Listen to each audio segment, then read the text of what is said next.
السلام علیکم ورحمۃ اللہ وبرکاتہ۔ آسان تفسیر القرآن، اور آج انشاءاللہ عز و جل ہم سورہ بقرہ کی آیت نمبر 55 اور آیت نمبر 56 لفظی اور با محاورہ ترجمے سے پڑھیں گے اور اس کی تفسیر بھی پڑھیں گے۔ اس سے پہلے 54 آیات ہم نے مکمل کر لی تھیں، تو آئیں آج کا سبق شروع کرتے ہیں۔ اعوذ باللہ من الشیطان الرجیم۔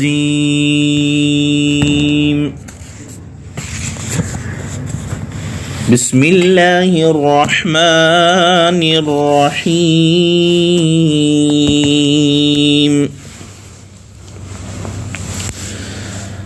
وَإِذْ قُلْتُمْ يَا مُوسَى لَن نُّؤْمِنَ لَكَ حَتَّى نَرَى اللَّهَ جَهْرَةً فَأَخَذَتْكُمُ الصَّاعِقَةُ وَأَنْتُمْ تَنْظُرُونَ۔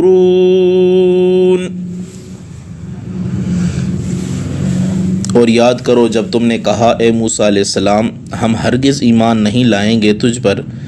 جب تک ہم نہ دیکھ لیں اللہ کو ظاہر، پس اس گستاخی پر آ لیا تم کو بجلی کی کڑک نے اور تم دیکھ رہے تھے۔ وَإِذْ اور یاد کرو تم نے کہا یا موسیٰ اے موسیٰ، لن نؤمنا ہم ہرگز یقین نہیں لائیں گے آپ کی بات پر، لکا تجھ پر، حتیٰ یہاں تک کہ نرا ہم دیکھ لیں اللہ کو، جہرتاً عیاں ظاہر، فَأَخَذَتْكُمْ پسا لیا تم کو، الصَّاعِقَةُ بجلی کی کڑک نے، وَأَنْتُمْ اور تم، تنظرون دیکھ رہے تھے۔ آیت نمبر 56 بھی ساتھ ہی پڑھ لیتے ہیں۔ ثُمَّ بَعَثْنَاكُمْ مِنْ بَعْدِ مَوْتِكُمْ لَعَلَّكُمْ تَشْكُرُونَ، پھر ہم نے جلا اٹھایا تمہیں تمہارے مر جانے کے بعد کہ کہیں تم شکر گزار بنو۔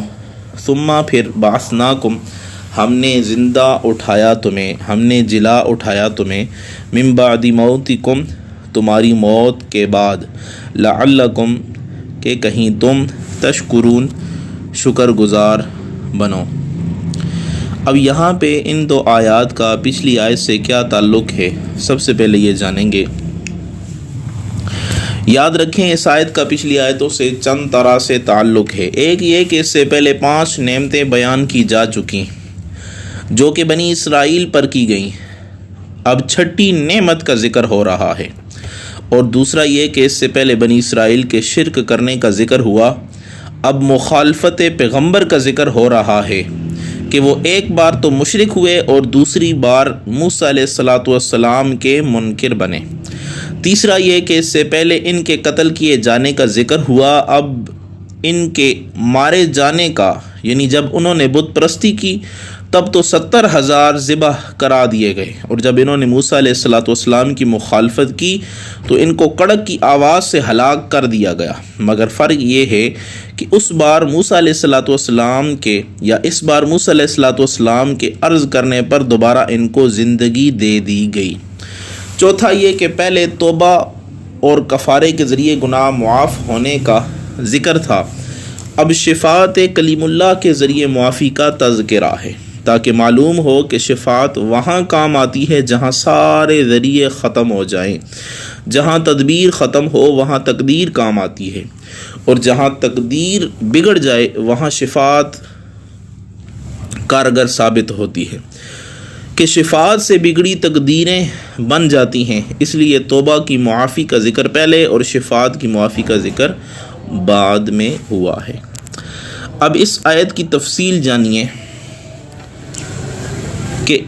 یہاں پہ انہیں حکم دیا جا رہا ہے کہ اے اسرائیلیو، تم اس نعمت کو یاد کرو جب کہ تم میں سے کچھ لوگ کوہ طور پر موسیٰ علیہ السلام کے ساتھ گئے اور انہوں نے اپنے کانوں سے رب کا کلام سنا جو موسیٰ علیہ السلام سے ہو رہا تھا۔ اس پر بھی انہوں نے کہا کہ موسیٰ، ہم تو تب ایمان لائیں گے، تب آپ کی بات مانیں گے جب اپنی آنکھوں سے رب کو دیکھ لیں گے۔ یہ جرم اتنا سنگین تھا کہ اس پر سخت سزا تم کو ملنا چاہیے تھی، کیونکہ تم نے موسیٰ علیہ السلام کا اعتبار نہ کیا، ہمارے پیغمبر کا اعتبار نہ کیا، تم کو آسمانی آگ سے ہلاک کر دیا گیا۔ پھر موسیٰ علیہ السلام نے عرض پر دوبارہ انہیں زندگی عطا کی گئی۔ تم نے سرکشی پر سرکشی کی، خطا پر خطا کرتے رہے، مگر ہم عطا پر عطا کرتے رہے۔ جس طرح گزشتہ زمانے میں تمہاری خطائیں معاف ہوتی رہیں، اگر اب بھی اپنی خطاؤں پر نادم ہو کر اس نبی آخر الزمان پر ایمان لے آؤ تو تمہاری خطائیں معاف فرما دی جائیں گی، جیسا کہ ہم کرم فرمایا ہی کرتے ہیں، کیونکہ اللہ تعالیٰ ہمیشہ کرم فرماتا ہے۔ تو یہ تمام بنی اسرائیل کو حکم ہے کہ انہوں نے اس وقت نبی کی نافرمانی کر کے پھر ایمان لایا تو ہم نے ان کی خطائیں قبول کر لیں، ان کی خطاؤں کو معاف کر کر ان کی توبہ قبول کی۔ تو اب آج کے بنی اسرائیل اگر آخری نبی کو مان کر ان پر ایمان لائیں تو ان کے گناہ بھی معاف کر دیے جائیں۔ اور خیال رہے کہ ان اسرائیلیوں کی زندگی یا تو ختم ہو چکی تھی یا پھر موسیٰ علیہ السلام کی دعا سے دوبارہ زندگی ملی، جیسا عیسیٰ علیہ السلام کی دعا سے عرصہ کے مردے، جو عرصہ دراز سے مردے زمین میں پڑے رہے تو وہ ان کی دعا سے زندہ ہوتے، پھر دوبارہ زندگی پا کر جیتے رہتے تھے۔ اور نبی کی دعا سے ہی زندگی ملتی بھی ہے اور بڑھتی بھی ہے، جیسے چراغ کا تیل اور بتی ختم ہونے پر دوبارہ ڈال دیا جاتا ہے، اور ہو سکتا ہے کہ ابھی ان کی عمریں ختم نہ ہوئی تھیں، مگر موسیٰ علیہ السلام کی ناراضگی، موسیٰ علیہ السلام کی گستاخی سے ایسے مر گئے جیسے چراغ میں تیل بتی تو موجود ہو مگر ہوا سے بجھ جائے، پھر روشن کر دیا جائے۔ تو قانون یہ ہے کہ وقت سے پہلے موت نہ آئے، وقت سے پہلے کسی کو بھی موت نہیں آتی، جب وقت مقرر ہوتا ہے تو پھر موت آتی ہے، کیونکہ اللہ نے فرمایا فَإِذَا جَاءَ أَجَلُهُمْ لَا يَسْتَأْخِرُونَ سَاعَةً وَلَا يَسْتَقْدِمُونَ۔ جب کسی کی اجل آ جاتی ہے، کسی کا وقت مقرر آ جاتا ہے تو پھر 1 سیکنڈ یا 1 ساعت بھی نہ آگے ہوتا ہے نہ پیچھے، مگر قدرت یہ ہے کہ موت آگے پیچھے ہو جائے، جیسے یہ واقعات سے ہمیں پتہ چل رہا ہے۔ اور قانون کا ذکر یہاں پہ ہو رہا ہے، یہاں قدرت، ہم لوگ قانون کے پابند ہیں لیکن اللہ تعالیٰ کسی قانون کا پابند نہیں ہے، وہ جو چاہے کر سکتا ہے۔ اس وجہ سے فرمایا کہ اللہ تعالیٰ ہر چیز پہ قادر ہے، یعنی لوگ آگے پیچھے نہیں کر سکتے کیونکہ یہ قانون ہے، لیکن رب چاہے تو کر سکتا ہے، کیونکہ ہم قانون کے پابند ہیں لیکن رب مالک ہے، رب خالق ہے، وہ کسی قانون کا پابند نہیں ہے۔ اب بنی اسرائیل کو موت اور ان کا پھر دوبارہ زندہ ہونا، تو جب یاد رکھیں جب 70,000 اسرائیلی کفارے میں قتل ہو چکے تو تب موسیٰ علیہ السلام کو حکم الہی ہوا کہ تم کچھ باقی ماندہ لوگوں کو لے کر اس گناہ کی معذرت طلب کرنے کے لیے کوہ طور پر حاضر ہو جاؤ، وہاں یہ لوگ اپنی قوم کی طرف سے معافی مانگیں گے، کیونکہ یہ وہ جنگل ہے جہاں موسیٰ علیہ السلام رب سے ہم کلام ہوتے ہیں، اور جنگل کی برکت سے توبہ جلد قبول ہو جائے گی، جیسے مدینہ منورہ میں عبادات جلدی قبول ہوتی ہیں۔ تو یہاں یہ وہ جنگل تھا جہاں حضرت موسیٰ علیہ السلام سے اللہ کلام فرمایا کرتا تھا، تو یہاں انہوں نے شرک کیا ہے، یہاں یہ توبہ نہ کریں، جیسے مندر یا گرجے میں نماز نہیں پڑھی جاتی کیونکہ وہاں پہ شرک کیا جاتا ہے، تو بنی اسرائیل نے جہاں پہ شرک کیا تھا وہاں پہ توبہ نہ کریں، بلکہ اللہ کی اس خاص جگہ پہ جہاں پہ اللہ تعالیٰ اپنے پیارے نبی سے کلام فرماتا ہے، اس پاک جگہ پہ آ کر اللہ کی بارگاہ میں توبہ کریں گے تو جلد توبہ قبول ہو جائے گی۔ جیسے اب ہمیں حکم ہے کہ اپنی جانوں پہ کوئی ظلم کر بیٹھے تو حضور علیہ السلام کی بارگاہ میں آ جائے، جیسا کہ کوئی آج کل مسلمانوں میں گناہ کر لیتا ہے تو اس کو حکم ہے کہ حضور علیہ السلام کے دربار پہ حاضر ہو جا کر حضور علیہ السلام کو اپنا وسیلہ بنا کر اللہ کی بارگاہ سے توبہ مانگے گا، اور حضور علیہ السلام اس کی سفارش کر دیں تو اس کی توبہ قبول ہو جائے گی۔ تو اس وجہ سے انہیں کہا گیا کہ اس پاک جگہ پہ آ کر اللہ کی بارگاہ میں توبہ کریں۔ تو چنانچہ موسیٰ علیہ السلام نے ان میں سے 70 بہترین پاک اور پارسا آدمی چنے۔ جب یہ لوگ طور کی طرف روانہ ہوئے تب انہوں نے عرض کیا کہ اے موسیٰ علیہ السلام ہمیں رب کا کلام سناؤ۔ آپ نے دعا فرمائی، رب نے قبول کی۔ جب کوہ طور پر پہنچے تو آپ نے فرمایا تم غسل کر لو، اپنے تمام گناہ سے توبہ کر لو اور 3 روزے رکھو اور تسبیح و تحلیل میں مشغول رہو۔ جب آپ پہاڑ پر پہنچے تو ان لوگوں کو نیچے کھڑا کیا اور خود اوپر تشریف لے گئے۔ انہوں نے دیکھا کہ ایک نورانی ستون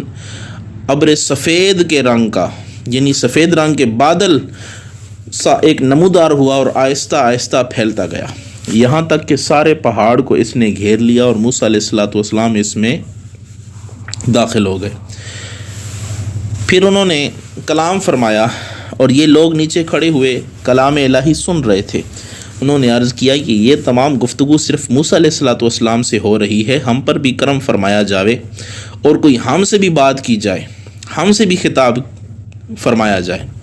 تو یکا یک نور کی تجلی ان کی طرف کوندی اور پھر ان کے کان میں آواز آئی کہ انی انا اللہ لا الہ الا انا ذو بکۃ اخرجکم من ارض مصر فاعبدونی ولا تعبدوا غیری، یعنی ہم اللہ ہیں، میرے سوا کوئی معبود نہیں، ہم مکہ والے ہیں، ہم تم کو مصر سے نکالیں گے، تم ہماری ہی عبادت کرنا، کسی اور کی عبادت نہ کرنا۔ اور جب یہ بادل صاف ہو گیا اور موسیٰ علیہ السلام نیچے تشریف لائے تب آپ نے پوچھا کہ کہو تم نے رب کا کلام سنا یا نہیں؟ وہ بولے کہ سنا تو ہے مگر کیا خبر کہ کون بول رہا تھا، ہم نے تو رب کو نہ دیکھا، یہ تو صرف آپ فرماتے ہیں کہ بولنے والا رب تھا، ہم کو تو یقین نہیں آتا آپ کی بات پر، تو آپ رب کو صاف صاف شکل و صورت میں ہمیں دکھا دیں تو ہم آپ کی بات مان لیں گے۔ تب ان پر آسمانی آگ مع سخت آواز کی آئی جس سے وہ سب مردہ ہو گئے، سب مر گئے، ہلاک ہو گئے۔ ایک دن رات مردہ رہے موسیٰ علیہ السلام نے عرض کیا مولا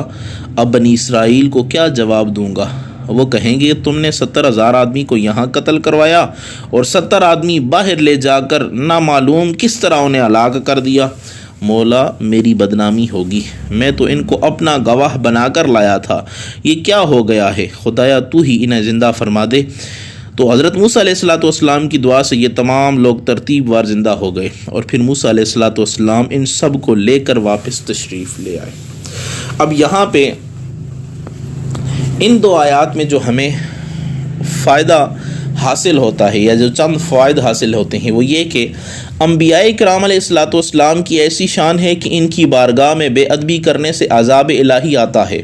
کیونکہ انہوں نے موسیٰ علیہ السلام کا اعتبار نہ کیا اس لیے موت میں گرفتار ہوئے۔ اگر موسیٰ علیہ السلام کی بات کا اعتبار کر لیتے، یقین کر لیتے تو کبھی بھی اس طرح کی ہلاکت ان پہ طاری نہ ہوتی۔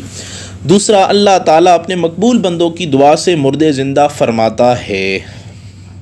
تو جب مقبول بندوں کی بارگاہ سے حضرت موسیٰ علیہ السلام کی دعا سے مردے زندہ فرماتا ہے جو کلیم اللہ ہیں، تو جو ان سے بھی عالی شان رکھتے ہیں جو حبیب اللہ ہیں، تو وہ جب اشارہ کریں، جب وہ دعا فرمائیں تو ضرور اللہ تعالیٰ مردوں کو زندہ فرما دے گا۔ تیسرا فائدہ اس سے یہ حاصل ہوتا ہے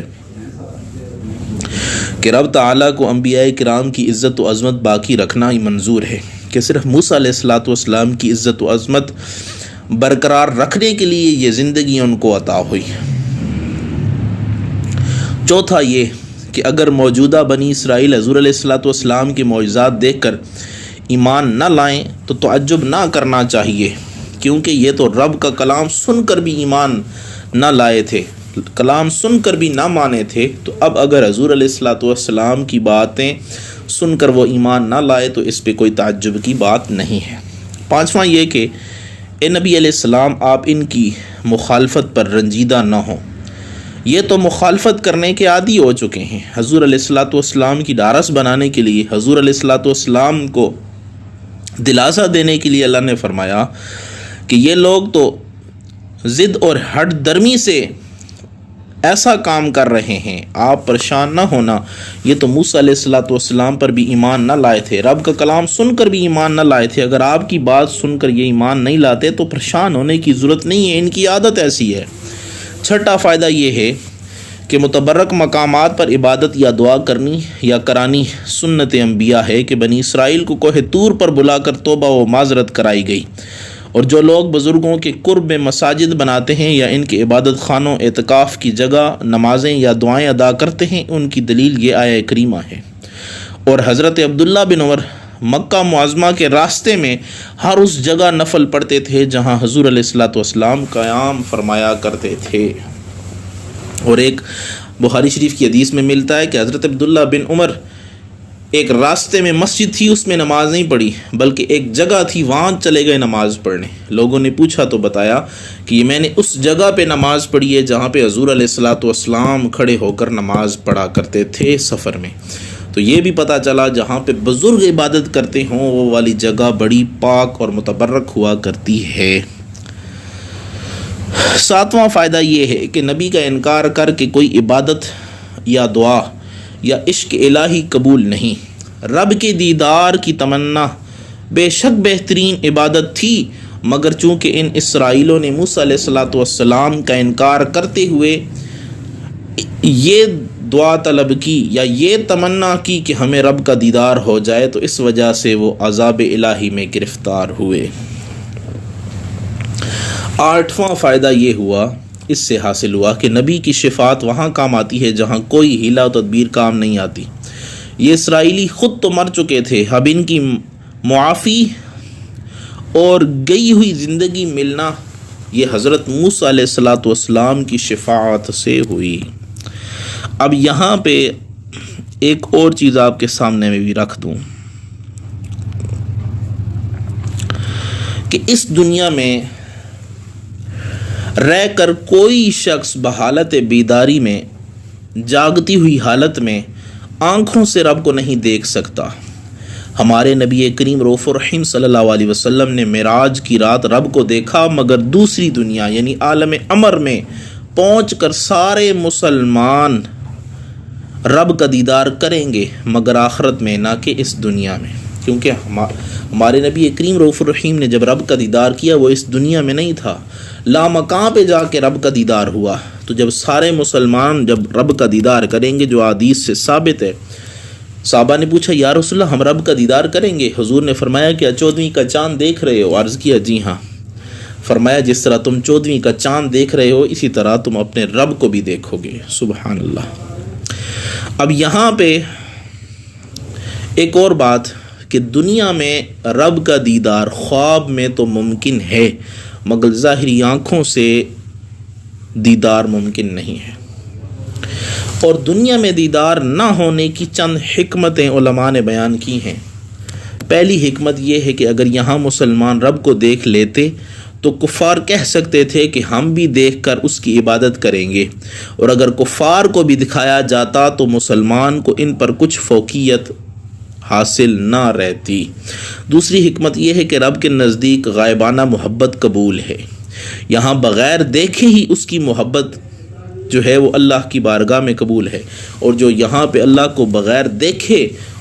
اس سے محبت کرتا ہے، اس کی عبادت کرتا ہے، تو اللہ اسے اپنا محبوب بنا لیتا ہے تاکہ یہ محبت اس کے دیدار کا ذریعہ بنے، کیونکہ دنیا کے سودے دیکھ کر خریدو مگر آخرت کے سودے بغیر دیکھے خریدو، یہی رب کی اور اس کے پیارے رسول کی بات پہ یقین اور محبت کا ذریعہ ہے۔ تیسری حکمت یہ ہے کہ اگر یہاں دیدار الہی ہوتا تو دنیا یا دنیاوی کاروبار سب ختم ہو جاتے، کیونکہ جو آنکھ رب تعالیٰ کا جمال دیکھ لے یا دیکھ لیتی وہ کسی اور کو پھر کیا دیکھتی۔ چوتھی حکمت یہ ہے کہ اس کی قدر ہو، کیونکہ جو چیز مشکل سے ملتی ہے اس کی بڑی قدر ہوا کرتی ہے۔ اور پانچویں حکمت یہ ہے کہ دنیا غیرت کی جگہ ہے، یہاں پر عاشق چاہتا ہے کہ نہ محبوب کے سوا کسی کو دیکھوں اور نہ محبوب کو کوئی دیکھے اور نہ خود وہ کسی کو دیکھے، اس لیے سب کو تکلیف ہوتی ہے، کیونکہ کسی شاعر نے کیا خوب کہا تھا، نینا میں جو آن بسو نینا جاں پہیلوں، نہ میں دیکھوں اور نہ کو توے دیکھن دوں، یعنی نہ میں دیکھوں اور نہ کوئی اور اسے دیکھے۔ اب ایک اور چیز اس میں حکمت یہ ہے،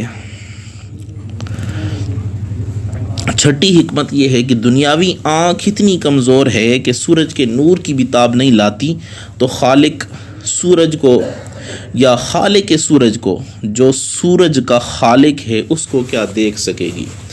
حوران جنت اور فرشتے اس لیے چھپا لیے گئے کہ کسی کی آنکھ میں ان کو دیکھنے کی طاقت اور سخت ہمت نہیں ہے۔ تو پھر رب تعالیٰ کو دیکھنے میں اس دنیا میں کس کی طاقت ہے؟ ہاں، سورج پر ہلکے بادل کا غلاف آ جائے یا اس کا عکس پانی میں لے جایا جائے تو اس کا دیدار ہو جاتا ہے، نیز چاند تاروں کے ذریعے سورج کا نور معلوم ہو جاتا ہے۔ اسی طرح اس دنیا میں اگر رب کا جمال دیکھنا چاہتے ہو، رب کا حسن دیکھنا چاہتے ہو تو مصطفیٰ صلی اللہ تعالیٰ علیہ وآلہ وسلم کا حسن و جمال دیکھو، کیونکہ یہ جمال آئینہ حق نما ہے۔ معراج کی رات موسیٰ علیہ السلام کے لیے قبول دعا کی رات تھی، اور ربی ارنی الیک والی دعا کی، یا رب العالمین میں تجھے دیکھنا چاہتا ہوں۔ اس دعا کا اثر آج ظاہر ہو رہا تھا کہ ان کو رب نے آئینہ مصطفی میں اپنا دیدار کرایا۔ اس لیے حضرت موسیٰ علیہ السلام اور تجلی گاہ رحمانی کے درمیان بار بار حضور علیہ السلام کی آمد و رفت ہوتی رہی۔ جب موسیٰ علیہ السلام نے دیکھا ہوگا کہ رب کا دیدار تو نہیں کر سکتا، لیکن جن آنکھوں نے رب کا دیدار کیا ہے ان آنکھوں کا دیدار نصیب ہو رہا ہے، تو بار بار حضور علیہ السلام کو بھیجتے کہ جائیں 5 نمازیں اور معاف کرائیں، معاف کروا کے آتے، دیدار ہوا، پھر ان آنکھوں کو دیکھا جن آنکھوں نے رب کا دیدار کیا ہوتا تھا، تو اس کی لذت، اس کی چاشنی یا اس کا مزہ کوئی کیسے بیان کر سکتا ہے۔ اب یہاں پہ تفسیر صوفیانہ بھی آپ کے سامنے بیان کر دوں کہ اغیار کا یار کے دروازے پر آ کر دیدار کے لیے شور مچانا اس دربار کی بے ادبی اور گستاخی ہے، اور دوری اور شقاوت کا ذریعہ بھی ہے۔ قصور ان اسرائیلیوں سے یہ ہوا تھا جس کی سزا میں ان کو موت دے دی گئی تھی، چونکہ یہ اس دروازے تک خود تو نہ گئے تھے بلکہ یار کے بلائے ہوئے اور اس کے مقبول بارگاہ کے ذریعے سے، اور لے جانے والے کو اپنے لانے کا پاس ہوتا ہے اور بازو پکڑنے کی لاج اسی کو ہوتی ہے۔ تو موسیٰ علیہ السلام لانے والے تھے، تو انہوں نے عرض کیا، یا مولا یہ تو ہیں بے ادب گستاخ، مگر میرے لائے ہوئے ہیں، ان کی بازو پکڑ کے ان کی لاج میں نے رکھی ہے، اب ان کی لاج تو بھی رکھ۔ ان پر رحمت کی بارش ہوئی اور بعد موت ان کو اللہ تعالیٰ نے زندگی عطا فرمائی۔ کسی نے کیا خوب کہا تھا، لجپال پریت نو توڑ دے نہیں، جدی باں پھڑ لین انو چھوڑ دے نہیں۔ تو اگر ہم بھی ان لجپالوں کا دامن تھام لیں تو انشاءاللہ جنت میں ان کے دامن کے ساتھ ساتھ ہوں گے، اور وہ اپنے ساتھ ہمیں جنت میں لے جائیں گے۔ تو اس بارگاہ میں داخل وہ ہوتا ہے جو کسی کے ساتھ جائے اور قرب حق کی منزلیں صبر سے طے کرے، زبان سے شور نہ مچائے، اور اس کے گھر کے دروازے سے جائے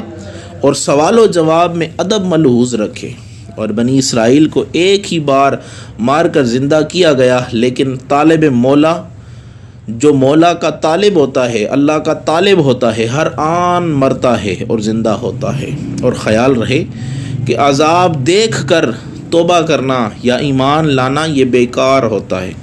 فرعون ڈوبتے وقت ایمان لایا جو قبول نہ ہوا، مگر ان لوگوں پر عذاب آ بھی گیا، ہلاک بھی ہو گئے، توبہ نہ کر سکے، پھر بھی عذاب سے نجات بلکہ رب کی طرف سے اعزاز صرف اس لیے انہیں ملا کہ موسیٰ علیہ السلام کے ساتھی تھے، اور پتہ لگا کہ نبی کے ساتھیوں کی معافی ہوتی ہے۔ تو حضور علیہ السلام کے بعد کچھ صحابہ سے اگر لغزشیں ہوئیں، اگر خطائیں ہوئیں، کیونکہ صحابہ یہ خطا عن المعصوم نہیں ہوتے، کیونکہ انبیاء اور فرشتوں کے سوا کوئی بھی معصوم عن الخطا نہیں ہے، تو اگر صحابہ سے لغزشیں یا خطائیں ہوئیں تو بے شک ہوئی ہیں، تو یہ تمام مغفور ہیں، ان کی بخشش کر دی جائے گی۔ کسی پر زبان تان دراز کرنا یہ جائز نہیں ہے، ورنہ اپنا ایمان خطرے میں ڈالنے کے مترادف ہے۔ کیا رسول اللہ صلی اللہ علیہ وسلم کے صحابہ کلیم اللہ کے صحابہ سے کم ہیں؟ کیا رسول اللہ صلی اللہ علیہ وسلم کے صحابہ کی شان کلیم اللہ کے صحابہ کی شان سے کم ہے؟ نہیں، ان کی شان ان کے صحابہ سے ارفع و اعلیٰ ہے۔ حضور علیہ السلام کی جو صحابہ ہیں ان کی شان کسی اور نبی کے صحابہ کی طرح نہیں ہے، بلکہ یہ اعلیٰ و ارفع ہیں۔ اس وجہ سے کسی بھی صحابی پر اپنی زبان کھولنا یہ اپنے ایمان کو خطرے میں ڈالنے کے مترادف ہے۔ اس وجہ سے اس طرح کی باتیں کرنے سے پہلے ایک مرتبہ سوچ لینا چاہیے۔ اب آتے ہیں آیت کی طرف۔ اللہ نے پھر فرمایا ثم بعثناکم من بعد موتکم لعلکم تشکرون، تجھے پھر یعنی ہم نے زندہ کیا مرنے کے بعد تاکہ تم احسان مانو، تاکہ تم شکر گزار بنو۔ تو اگر اللہ تعالیٰ کسی کو گناہ کے بعد سزا نہیں دیتا تو اسے چاہیے کہ اللہ کا احسان مانتے ہوئے اس گناہ سے پکی توبہ کرے کہ اس گناہ کی وجہ سے مجھ پہ عذاب نہیں آیا، میں اللہ سے توبہ کرتا ہوں اور آئندہ یہ گناہ نہیں کروں گا۔ اس طرف بھی اس میں خفیتاً اشارہ ملتا ہے۔ اللہ سے دعا ہے اللہ تعالی ہم سب کو اس آیہ مبارکہ پہ عمل کرنے کی توفیق عطا فرمائے، آمین۔